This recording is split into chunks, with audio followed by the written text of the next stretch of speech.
اور ان کو اللہ نے جو عقل اور فہم کی دولت دی ہے،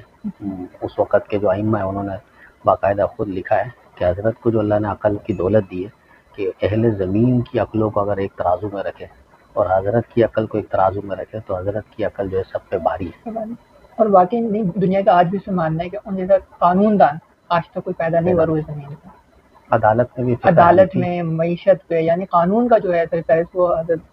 بہت اس میں مہارت رکھتے تھے، کیونکہ ایک دین میں نرمی کا معاملہ ہے تو اس میں آپ باقیوں کو شمار کر لیں، لیکن جو قانون کی بات آئے گی تو امام صاحب کی بات مانی جائے گی۔ امام اعظم ابو حنیفہ رحمۃ اللہ علیہ جنہوں نے بڑے بڑے صحابہ سے تھوڑا سا قرآن کا تعارف کریں کہ قرآن کو جمع کیا، پھر احادیث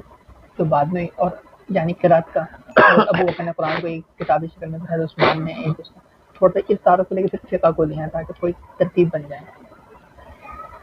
دوسری بات ہے کہ امام اعظم ابو حنیفہ رحمۃ اللہ نے جو فقہ سے متعلق یعنی اجتہاد اور مسائل کا ایک دروازہ جو کھولا ہے نا، اجتہاد کا دروازہ، یہ کوئی نیا دروازہ نہیں ہے اور نیا کوئی فقہ نہیں ہے، یہ فقہ قرآن و حدیث کا نچوڑی ہے، اور قرآن و حدیث کو سمجھنا ہی فقہ کہلاتا ہے۔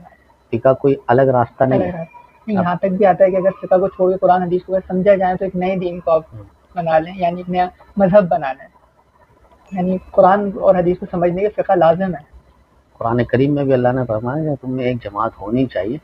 جو فقہ کو سمجھے، یعنی فقہ حاصل کرے، سمجھ حاصل کرے۔ اور آپ وہ دعا بھی ہے کہ اللہ تعالیٰ جس سے خیر کا معاملہ کرتا ہے دین میں سمجھ، یعنی فقہ کا علم دے دیتا ہے، دین میں سمجھ عطا کرتا ہے، دین کا فقہ عطا کرتا ہے۔ جو فقہ کا انکاری ہے ان کو یہ بات سمجھ آئے، تاکہ ہم سمجھ بولیں گے تو اس کو بات سمجھ نہیں آئے گی، تو دین کا فقہ اس کو اللہ من یرید اللہ بخیر یفقہہ فی الدین